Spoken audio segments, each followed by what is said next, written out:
Welcome to Tales from the Switch Vault, where I, Jim, look back at some of the weird and wonderful games from the Nintendo Switch. This time I perfect my backhand in Mario Tennis Aces. Released in June 2018, this was the first big Mario sports game on the Nintendo Switch. Created by Camelot Planning Software and Nintendo EPD with directors Shugo Takahashi and Tomohiro Yamamura, it was an eagerly anticipated title, though with some trepidation due to the previous release on Wii U. Curiously, this released only 3 days after Tennis World Tour, giving players two very different tennis options back to back. Being the 9th game in its series, it has the absolute classic Mario Tennis formula you would expect. The gameplay is fantastic, fast and frantic. Hitting the ball has a hefty feel to it that's very satisfying. The controls run deep too, with all the classic tennis moves of slice, topspin and lobs. It's very much in the easy to learn, hard to master category, though anyone with any familiarity with tennis games should pick this up very quickly. As ever, there's always a twist with these Mario type games, and that's with the new exclusive shots. These give you superpowers such as the trick shot, allowing you to slow down time to get across to volley back a reply you'd normally miss. The big changes though are the zone and special shots. During play, you can increase your energy gauge, from which you can select to do a zone shot, wherein the game switches to first person mode, and the player can aim where to hit the ball back on the court. It's a little jarring at first, but it's an absolute game changer as you get the hang of it. This hits the ball exactly and with a lot of power. The special shot is even more powerful, unless the opponent hits it perfectly back will break their racket. Completely destroy it and you can win the game. This is a great twist on an old formula, adding in another layer of complexity, though I can see this mechanic becoming frustrating when in online matches. Visually the game looks solid, all popping bright colours and well designed characters you'd expect. Some even have cool tennis outfits, and the animations overall are great, such as Spike launching the ball up his mouth while he's serving. The designers have cleverly managed to get even those without arms to hold a racket. Shout out to P.T. Piranha, who uses his leaf arms instead of a racket. Minus points though for not being able to see past his massive head.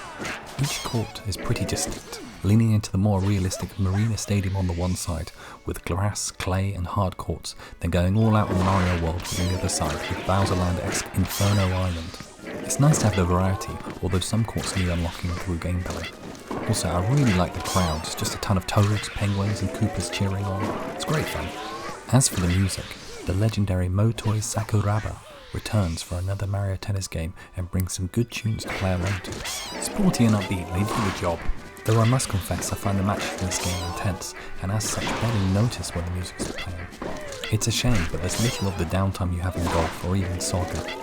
Notably, the soundtrack is not yet on Nintendo's music app, though it's still early days for that application. Where it did shine for me was the voice acting and gameplay sounds. It must have one of the best thwacks of any game. It really helps make the gameplay feel impactful. The characters endearingly shout out all the usual catchphrases you'd expect. Really nice. A major selling point for this game is the really good single-player mode adventure. It's got a silly but endearing story about Wario and Waluigi using a cursed tennis racket Lucian to cause havoc and corrupt Luigi. As usual, Mario needs to save the day. This mode is really the tutorial, which is great for starting out. What really sets this apart is the sheer variety of challenges it forces the player to take on. Even more so for a tennis game, so beyond just playing one-on-one, there's the rally challenges, hitting enemy targets, even boss fights. It's a great mix.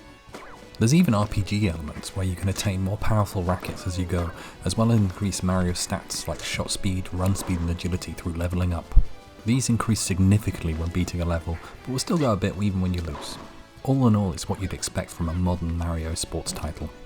For those that are not hardcore tennis fans, they may need a little something extra to keep the online or local matches interesting. Here we have the in-court obstacles. A ship's mast in the middle of the court, pinging the ball right back at you, piranha plants grabbing the ball on the net and shooting them out at your opponent. It can make some shots in matches totally random and frustrating, but it adds something akin to a Mario Party feel, which is no bad thing. On the technical side, the power shots change how you approach the match as well. Rather than using up energy for getting around, you can save it for those crucial juice or match point moments. The AI opponent also has access to these, so it's a careful balance of using it at the right time and not getting caught out yourself.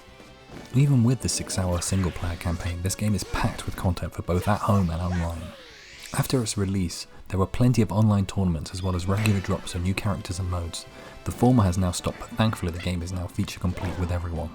As for other gaming options, there's ring shot mode in which you must play with or against an opponent and hit the ball through rings that appear on the court. Hit these and score points, aiming for a high score. It's a decent little challenge.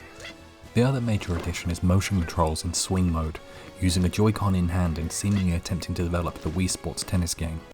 It kinda works, though it's well known the sensor bar was far more accurate with the Wii remote than using the Joy-Con's gyros. Having the ability to also move the character makes it much harder, having to adjust the thumbstick while swinging is a skill in itself. The developers probably felt obligated to include this, though not being part of the default settings show it's more of an extra. Camelot Software Planning are an absolute mainstay of Nintendo's history, the backbone of most of their various sports titles for every generation of console and handheld. Having formed in 1994, they worked on a variety of games for various Sega consoles and the Sony PlayStation before being tasked with Mario Golf for the Nintendo 64 and Game Boy Color in 1999. Here, Camelot famously created Waluigi after a request from Mario creator Shigeru Miyamoto to create a Wario-like for Luigi. Mario Tennis Ultra Smash was their last tennis title for Nintendo and was widely panned. A lack of modes, few courts, and no real mechanics apart from the character getting huge led to very poor reviews. Their latest game, Mario Golf Super Rush, released in 2021 on a Nintendo Switch. Mario Tennis Aces was nominated for Best Family and Best Sports/Racing Game at the Game Awards among a slew of others. It won 2019 Sports Game of the Year at the DICE Awards. Sitting at a generally favourable 75 on Metacritic, the game went on to sell a respectable 4.5 million copies, with it being the highest in the Mario series ever. As these form part of a series of games that are only released once per generation, the title was received well enough by fans, though with not as much adulation as the other classics in the series. It's good enough for most people, and inevitably there will be a new entry on the Switch too anyway.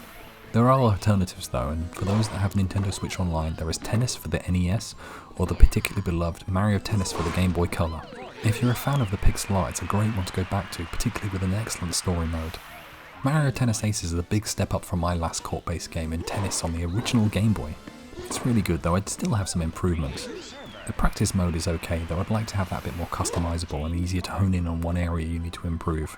This is a hard game to come back to a long time later. You have no idea what the controls are. I think Nintendo should support the online stuff for a lot longer as well. 2 years when you know this is only a once per generation game isn't long enough. They need to get better at that. However, it's still a good game, and if you like tennis and Mario, go for it! Thank you so much for watching. Please subscribe for more weekly Nintendo Switch video game essays, and comment below on who your favourite character is in the game. Right, time for me to finally master Peter Piranha.